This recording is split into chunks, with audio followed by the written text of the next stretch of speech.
In April 1945, a private first class named Richard Moots was walking a dirt road outside a tiny German village called Murkers.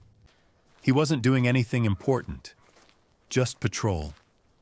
He ran into two women, one of them pregnant, looking for a doctor. Moots spoke German, so he walked them into town. As they passed the entrance to an old salt mine, one of the women said something, almost in passing, that changed the rest of the war. She said the German army had been hiding things down there. Within days, American engineers blew open a sealed vault 1,600 feet underground, and inside a chamber the size of a warehouse sat over 8,000 bars of gold bullion, thousands of bags of coins, foreign currency, crates of Renaissance paintings, Manet, Rubens, Goya, Dürer. Generals Eisenhower, Patton, and Bradley rode an elevator down into the earth to see it with their own eyes. Nobody spoke for a while, because next to the gold, there were suitcases, dozens of them, trunks, boxes stamped with SS markings.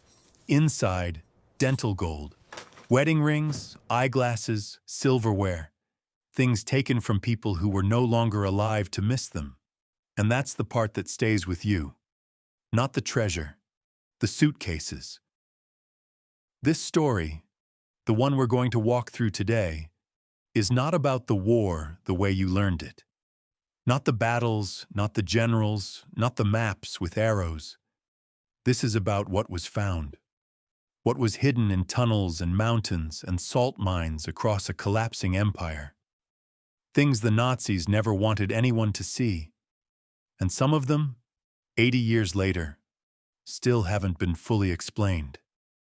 I've spent a long time with this material, and the thing that keeps pulling me back isn't the scale of it, though the scale is staggering. It's the logic behind it, the cold, systematic thinking. Because what you find, again and again, is that the most terrifying discoveries of the Third Reich weren't accidents. They were plans, carefully drawn, carefully funded, carefully hidden. And what that tells you about what human beings are capable of, when the paperwork is clean and the chain of command is clear, that's the part worth sitting with. So let's start where it all began to surface. Spring 1945. The Reich is falling, and the ground, literally, is opening up. You have to understand something about Germany in the last 2 years of the war. By 1943, the Allies owned the sky. American B-17s were flying over German cities in broad daylight, dropping thousands of tons of bombs on factories, rail yards, power stations, anything that kept the war machine running. And the Germans knew they couldn't stop it. Not from the air. So they made a decision that, in hindsight, tells you everything about how the Nazi leadership thought. They went underground, not metaphorically, literally. They started digging. All across Germany, Austria, Poland, Czechoslovakia, the regime began carving out entire industrial complexes inside mountains, salt mines, limestone caves, abandoned quarries. If there was rock overhead, they wanted to be under it. And they didn't use bulldozers and paid contractors. They used people, prisoners, tens of thousands of them, pulled from concentration camps and forced labor networks, worked to death hollowing out the earth so the Reich could keep building weapons the Allies couldn't reach. One of the most staggering examples is a place most people have never heard of. Project Ries. The name means giant in German. It was a network of 7 massive underground complexes carved into the Owl Mountains of Lower Silesia, what's now southwestern Poland. Construction began in 1943. By the time the Soviets overran the area in 1945, prisoners had excavated roughly 9 kilometers of tunnels. The ceilings were reinforced. The corridors were wide enough for trucks. Rail lines ran through some of them. And here's the thing. Nobody knows for certain what it was for. Let that settle for a second. Thousands of forced laborers died building it. The conditions were exactly what you'd expect. Starvation rations, disease, brutality from guards, no medical care worth mentioning. And the purpose of all that suffering? We're still guessing. Historians have theories. Armaments factory, weapons research, possibly a new headquarters for Hitler himself. But the documentary evidence was destroyed, or never existed in the first place. The war ended. The Soviets locked the area down for decades, and what remains are tunnels. Empty, massive, silent tunnels cut into mountains by men who didn't survive to explain what they were building. That's a particular kind of horror, isn't it? Not just the cruelty, the erasure. People worked to death for a purpose that was never even recorded. But Rees wasn't alone. Not even close. Across occupied Europe, the Nazis built an underground empire. In Austria, near the town of St. Georgen under Gusen, there was a facility called B8 Bergkristall, rock crystal. It covered 75 acres underground. And this one, we do know what it was for. It was a factory. They were building the Messerschmitt Me 262, the world's first operational jet fighter, deep inside a mountain, assembled by slave labor from concentration camps. Up to 320,000 inmates passed through the system connected to that facility. The number who were worked to death has never been fully counted. In the Harz Mountains of central Germany, there was another complex, the Mittelwerk. And that's the one that changes everything. Because the Mittelwerk wasn't just an underground factory. It was the birthplace of the space age and the graveyard of 20,000 human beings. Both things at once, both things in the same tunnels. We'll get there. But you need to understand the weapon they were building first, because it connects to something that's still in orbit right now. The weapon was called the A4. You know it by its propaganda name, the V2. And the story of how it came to be, what it cost, and where it ended up, that's the thread that ties the darkest parts of this story to the V2 rocket started as a dream. And I mean that in the most ordinary sense. A young German engineer named Werner von Braun was fascinated with space travel as a boy. He read science fiction, he stared at the moon, he studied physics, and by the time he was 20, he was working for the German army on liquid fuel rocket propulsion. That was 1932, a few months before the Nazis took power. Now here's where the story bends. Because von Braun wasn't a fanatic. He wasn't driven by ideology. He was driven by rockets. He wanted to build the machine that would leave the atmosphere. And when the Nazi government offered him unlimited funding, laboratories, and a private research center on the Baltic coast at a place called Peenemünde, he took it. He took all of it. And the price was simple. The rocket wouldn't go to the stars. It would go to London. The A4, later renamed the V2 for Vergeltungswaffe, vengeance weapon, was a 46-foot-tall ballistic missile that could carry a 1-ton warhead across hundreds of miles and arrive faster than the speed of sound. You couldn't hear it coming. There was no warning. No air raid siren would help you. One moment you're walking down a street in Antwerp or standing in a market in London, and the next moment that street doesn't exist anymore. Hitler called it a wonder weapon. He believed it could reverse the course of the war. It couldn't. And the numbers prove it. The V2 killed roughly 5,000 Allied civilians, a terrible number. But here's the figure that reframes everything. The production of the V2 killed more people than the weapon itself ever did. After the British bombed Peenemünde in August 1943, the Nazi leadership panicked. Production had to move. It had to go somewhere the bombers couldn't reach. So Hitler ordered the operation underground, into the Kohnstein mountain near Nordhausen, in the Harz range of central Germany. The SS took over. Heinrich Himmler saw an opportunity, and within weeks, prisoners from Buchenwald were shipped in to begin hollowing out the mountain. The camp that grew around those tunnels was called Dora, later Mittelbau-Dora. And what happened there is one of the most documented horrors of the entire war. For the first 7 months, prisoners lived inside the mountain. No daylight, no fresh air. Sleeping in tunnels on bare rock while dynamite blasting continued around them. The dust alone was killing people. Itayait settled in their lungs. Dysentery spread through the tunnels because there was no sanitation. Men collapsed at their workstations and were dragged aside. The dead were stacked near the tunnel entrance like inventory. More than 60,000 prisoners passed through the Mittelbau system. An estimated 20,000 of them died, from exhaustion, starvation, disease, beatings, or execution. Over 200 were publicly hanged for suspected sabotage. On some days near the end, the SS hanged 30 prisoners at once, 50 on one occasion. The bodies were left hanging as a message, and all of this, all of it, was for a rocket that barely worked. Early production runs were riddled with defects. Missiles exploded on launch pads. Others broke apart mid-flight. The prisoners building them were in some cases quietly sabotaging the components, a small, desperate act of resistance that could get you killed if anyone noticed. By the time the V-2 was operational, it was too late. The war was lost. Everyone knew it, except perhaps the men giving the orders. And yet, production continued.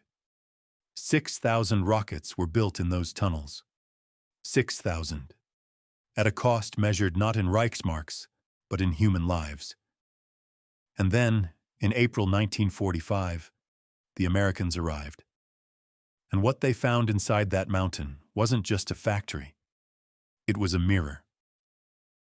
A reflection of what happens when intelligence has no conscience, when engineering serves only power, when the question, can we build it, completely replaces the question, should we? But the Americans didn't just look at the mirror. They took it home. Here's the part that most people skip past. Or maybe they've never been told it clearly enough. Because what happened next isn't a footnote. It's the hinge the entire second half of the 20th century swings on.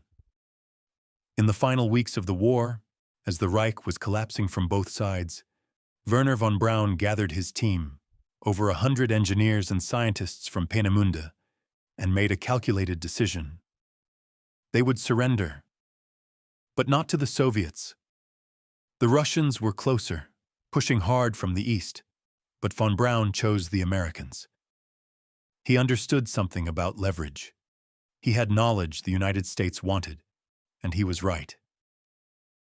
On May 2, 1945, 2 days after Hitler's suicide, von Braun's brother walked up to an American private from the 44th Infantry Division on a road in the Bavarian Alps and said, in English, "My name is Magnus von Braun. My brother invented the V-2. We want to surrender." And just like that, the most valuable scientific mind in Nazi Germany changed hands. No shots fired, no trial, no handcuffs, a handshake. Within weeks, a program was set in motion. It was called Operation Overcast at first. Then it got a new name, Operation Paperclip, named for the paperclips that were attached to the files of scientists flagged as high priority. The purpose was straightforward. Recruit German scientists, engineers, and technicians, bring them to the United States, and put them to work. Rockets, jet propulsion, aerodynamics, aviation medicine, submarine technology. Whatever the Germans had been building, America wanted the people who knew how to build it. President Truman approved the operation with one condition: no active Nazis, no party members, no one with war crimes on their record. A clean line. That line lasted about 5 minutes. Because the officers running the program, inside military intelligence and the precursor to the CIA, looked at those files, saw the Nazi affiliations, and simply removed them, rewrote them, whitewashed the records. If a scientist had been a member of the SS, that detail vanished from the paperwork. If someone had overseen slave labor, the paragraph got shorter. The reasoning was practical and ice-cold. We need these people more than we need to punish them. And if we don't take them, the Soviets will. Over 1,600 German scientists and their families were brought to the United States through Paperclip and related programs. They were given jobs, security clearances, homes, citizenship. Some of them received the highest civilian honors the American government can bestow. Von Braun ended up in Huntsville, Alabama. He built the Redstone missile, then the Jupiter, then the Saturn V, the rocket that carried Neil Armstrong to the moon in 1969. He appeared on Disney television specials, explaining space travel to American families with a warm smile and a German accent. Time magazine put him on the cover. He was, by every public measure, an American hero. And the tunnels at Mittelbau-Dora, where prisoners had died assembling his rockets, where he had walked past stacked corpses on his way to production meetings, those tunnels fell into the Soviet occupation zone. The Soviets stripped what was left. The camp became a repatriation center, and then it became quiet. The kind of quiet that governments prefer when the story is inconvenient. There's a line, often attributed to the satirist Tom Lehrer, that captures this better than any history book. He wrote a song about von Braun with the lyric, "Once the rockets are up, who cares where they come down? That's not my department." And that's the deal. That's the transaction that was made. Not in a courtroom, not in a treaty, in a filing cabinet, with a paperclip. The men who built weapons of terror became the men who built the space program. The knowledge that was extracted from human suffering was folded into the American century. And the question it leaves behind isn't a comfortable one.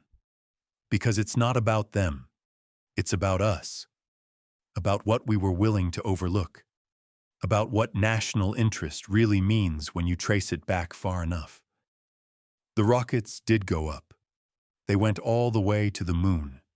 And the men who made it possible, some of them, never answered for what happened in the mountain. There's a room in the United States Holocaust Memorial Museum in Washington, D.C. And I don't mean a gallery or an exhibit hall. I mean a small, deliberately quiet room, set apart from the rest, where the curators made a decision that says more than any plaque could. Before you enter, there's a wall, and on that wall is a warning. It tells you what's inside, and it gives you the choice not to go in. Most of the museum you walk through. This room you choose. That room is about the medical experiments, and the reason it exists apart from everything else, the reason they built a wall and a warning, is because what happened in those labs sits in a category that even the broader horrors of the Holocaust can't quite contain. It's not worse. Suffering doesn't rank that way. But it's different. Because it was done by doctors, by men who had taken an oath, who had studied anatomy and physiology and pharmacology with the stated purpose of healing. And then they walked into camps and did the opposite. Deliberately, methodically, with clipboards. At Dachau, SS physicians conducted freezing experiments. They submerged prisoners in ice water and watched them die. They recorded the shivering, the heart rate, the exact moment consciousness was lost. The stated purpose was to find ways to revive Luftwaffe pilots who crashed into the North Sea. The actual result was a stack of dead prisoners and data so poorly controlled that no credible scientist has ever used it. At the same camp, they locked men in pressure chambers and dropped the air pressure to simulate high-altitude conditions. What happens to a pilot at 40,000 feet without oxygen? They watched the men convulse.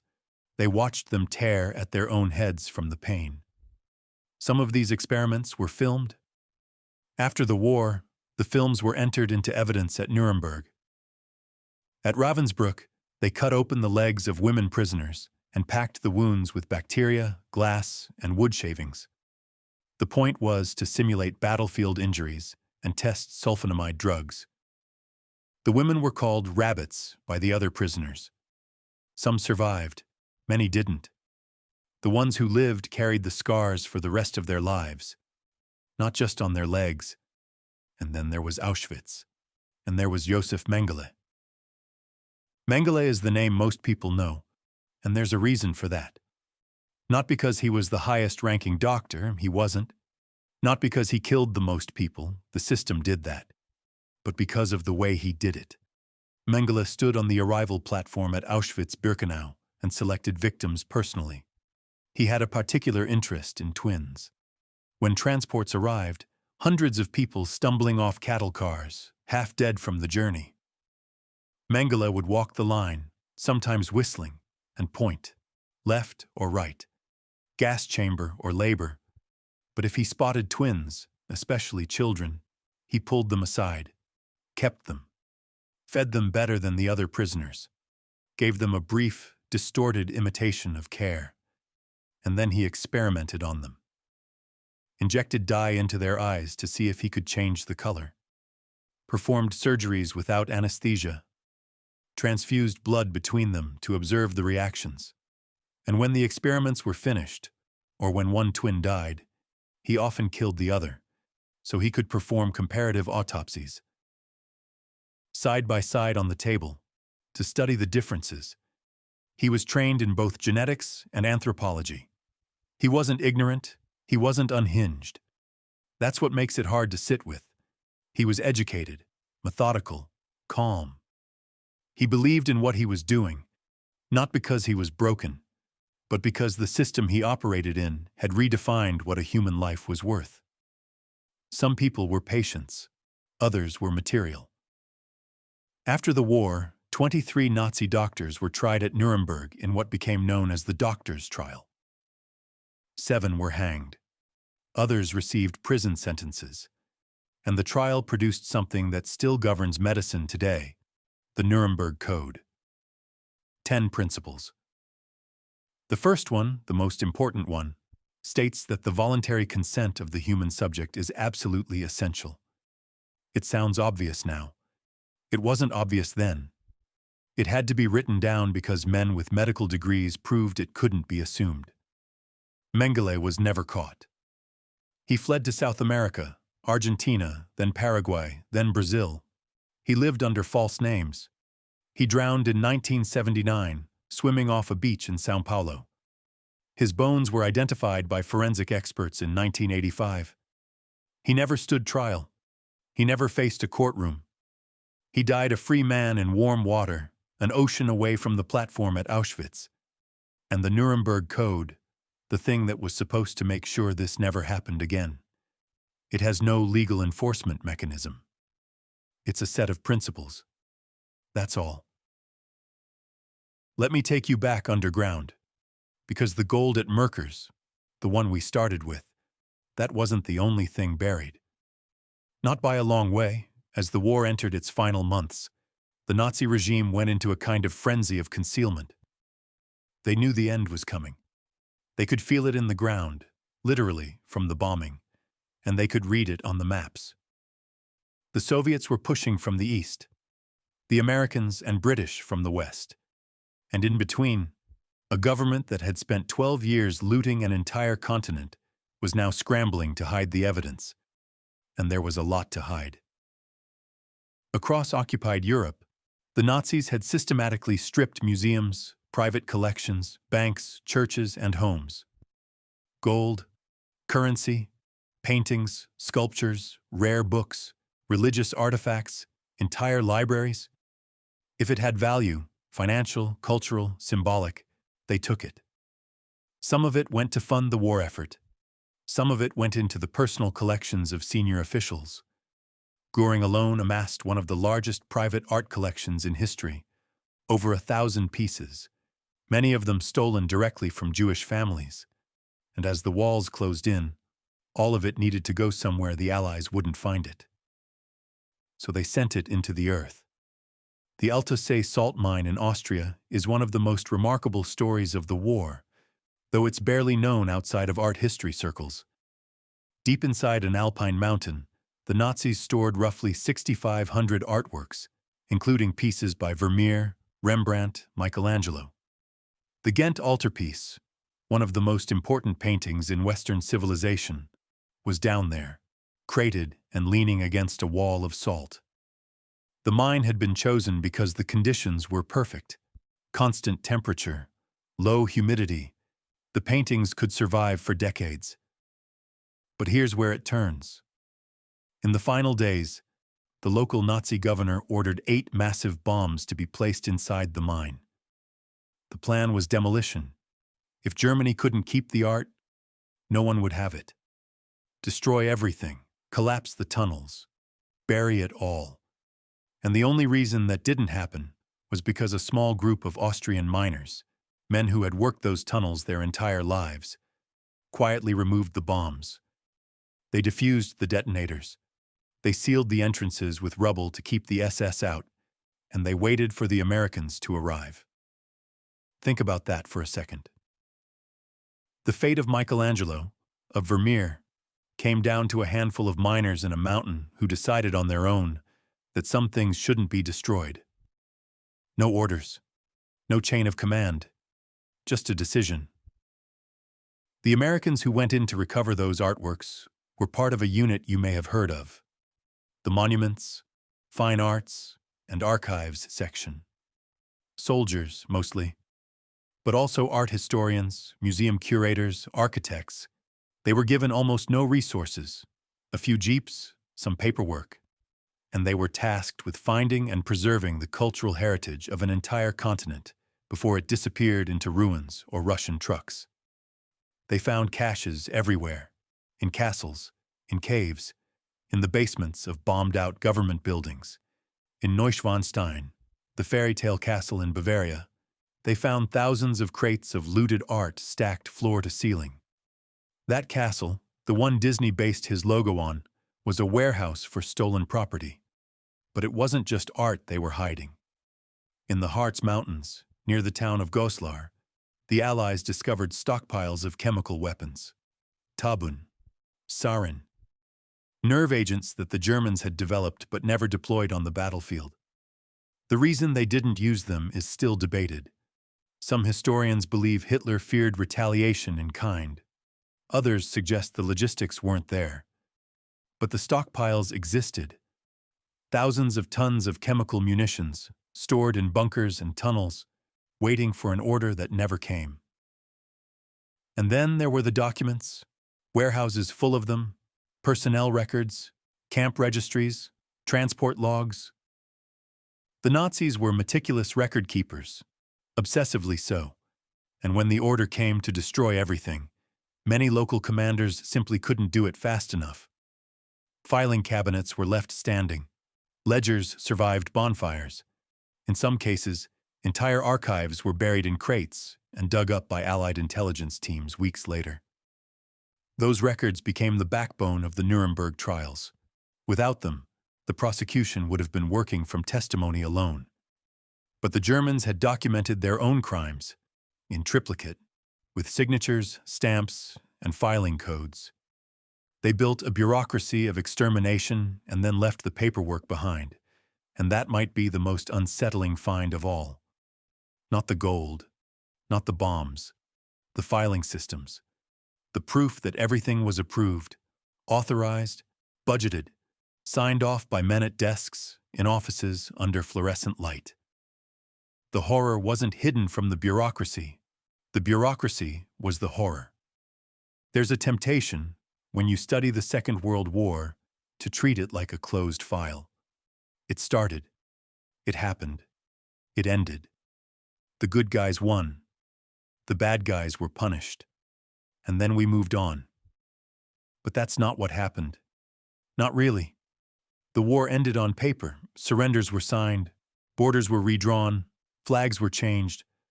But the things that were found, the technologies, the scientists, the knowledge extracted from suffering, those didn't stop.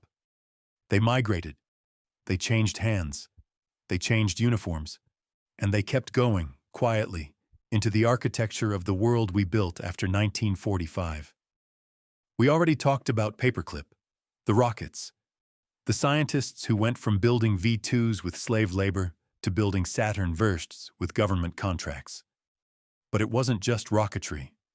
The reach was wider than that. In aviation medicine, German researchers who had conducted high-altitude and hypothermia experiments on prisoners were brought to the United States and installed in military research programs. The Air Force wanted to understand the limits of human endurance at extreme altitudes. They had questions, and they knew, though they rarely said it out loud, that the Germans had answers. Answers obtained in ways that no American institution could legally replicate. So the data was quietly absorbed, filed, referenced, built upon. One name stands out: Hubertus Strughold. He was a German physiologist who had been deeply embedded in the Luftwaffe's medical research apparatus during the war. After Paperclip, he came to the United States and became one of the founding figures of American space medicine. He was called the father of space medicine. He was inducted into the International Space Hall of Fame in 1978. His name was on a library at the Brooks Air Force Base in San Antonio for decades. And then, slowly, the record caught up. Investigations revealed his connections to the Dachau experiments. His name was removed from the library in 2006. He was taken out of the Space Hall of Fame. But by then, he had already died, in 1986, at the age of 88. Comfortable, honored, unindicted. That pattern repeated itself more times than most people realize. Arthur Rudolph, one of von Braun's closest collaborators, a key engineer on the Saturn V, was confronted in the 1980s by the Justice Department's Office of Special Investigations over his role as production manager at the Mittelwerk. Rather than face a denaturalization hearing, he left the country voluntarily, gave up his citizenship, went back to Germany. The West German government looked at the case and decided the statute of limitations had passed. He was never charged. He died in Hamburg in 1996. Justice, it turns out, has an expiration date. At least the legal kind does. And it wasn't just about individuals. It was about systems. The way intelligence agencies operated after the war, the CIA, MI6, the KGB, all of them absorbed networks of former Nazi collaborators when it suited their purposes. In some cases, war criminals were given new identities and put to work as informants, saboteurs, or analysts. The Cold War needed bodies. It needed people who knew the terrain, who spoke the languages, who understood the Soviet threat. And if those people had blood on their hands, well, that was a conversation for another time. The Gehlen organization is one of the clearest examples. Reinhard Gehlen was a Wehrmacht general who had run military intelligence on the Eastern Front. After the war, the Americans recruited him to build a new intelligence network focused on the Soviet Union. His organization was staffed, in part, by former SS officers and Nazi intelligence operatives. It eventually became the BND, the West German Federal Intelligence Service. The same institution, different stationery. So when we talk about the terrifying finds of Nazi Germany, we're not just talking about what was dug out of mountains in 1945. We're talking about what was carried forward, folded into institutions, laundered through necessity. The war didn't end the way we like to remember it, with a clean break and a fresh start.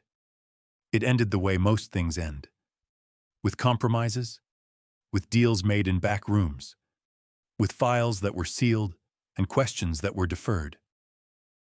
And some of those questions are still open. There are tunnels in Poland that have never been fully explored. There is art that has never been returned. There are families, descendants of people whose possessions were looted, whose lives were stolen, who are still filing claims in courts across Europe, 80 years later, still waiting. The war ended, but the finds, the real finds, the ones that matter, they're still surfacing. In archives, in declassified documents, in the ground itself. A few years ago, construction workers in Berlin were laying the foundation for a new apartment building. Standard job, concrete, rebar, permits. And about 15 feet down, they hit something. It wasn't a water main, it wasn't old brick. It was a wall, reinforced concrete, 3 feet thick, part of a structure that wasn't on any modern city plan. It was a section of a Nazi bunker, one of dozens still buried under the streets of the German capital. The city just built on top of them, poured new foundations over the old ones, ran plumbing through the same earth where SS officers once sat behind steel doors, waiting for the bombing to stop. Berlin does this. Germany does this. The whole continent, really. Life keeps going. You build apartments where bunkers used to be. You park your car above the room where a dictator swallowed cyanide. You take your kids to school past a building that used to be a Gestapo office. The surface looks normal, clean, modern. But underneath, always underneath, there's something else. And every few years, someone digs too deep, and it comes back up. I think that's the honest metaphor for everything we've talked about today. Not the gold, not the rockets, not the nerve agents, the ground, what's in the ground, what we put there and what we paved over and what keeps rising anyway, because concrete doesn't erase things, it just delays them. When I started pulling this story together, not the battles, not the grand strategy, but the finds, the physical objects left behind, what struck me wasn't the evil. I know that sounds strange, but the evil is documented. It's been written about, filmed, testified to, and prosecuted. The evil is the part of the story we've agreed to acknowledge. What struck me was the ordinary, the filing cabinets, the train schedules, the requisition forms for barbed wire, the payroll records for guards at camps where children were murdered. Everything stamped, everything initialed, everything processed through the same kind of bureaucratic machinery you'd find in a tax office or a shipping company. That's the thing about the Third Reich that doesn't fit neatly into any narrative. It wasn't built by monsters. It was built by administrators, by engineers, by doctors and accountants and railway clerks, by people who went home at the end of their shift and ate dinner and listened to the radio and slept without trouble. The machinery of it, the real machinery, not the tanks and the planes, but the organizational structure, was ordinary. That was its power. And that's what makes it so difficult to look at directly. Because if it were only about monsters, you could draw a clear line between them and you. But it wasn't. It was about systems, and systems are made of people who convince themselves that their piece of the work is just a piece, that the whole isn't their responsibility. The Mittelwerk tunnels are still there. You can visit them. The mine at Murkers is a tourist attraction now. They've got a simulated blast and a laser light show. The salt mine at Alto See still stands. Peenemünde is a museum. Dachau is a memorial. Auschwitz is a place where teenagers take photographs and then go quiet in a way they didn't expect. And somewhere in the Owl Mountains of Poland, the tunnels of Project Reese sit open and unexplained. No definitive answer. No final document. Just rock walls cut by hands that have been gone for 80 years, and a silence that hasn't been filled. I'm not going to tell you what to take from all of this. That's not my place. You've sat with the material. You've heard the names, the numbers, the details. You know what was found. You know what was kept. You know what was forgiven, or at least what was set aside in the name of convenience. But I'll leave you with this. Every generation thinks it would have seen it coming. Every generation believes it would have resisted, that it would have refused the order, hidden the neighbor, said no when the paperwork crossed the desk. And maybe that's true. Maybe we would have. But the ground doesn't care what we believe. The ground only knows what we bury.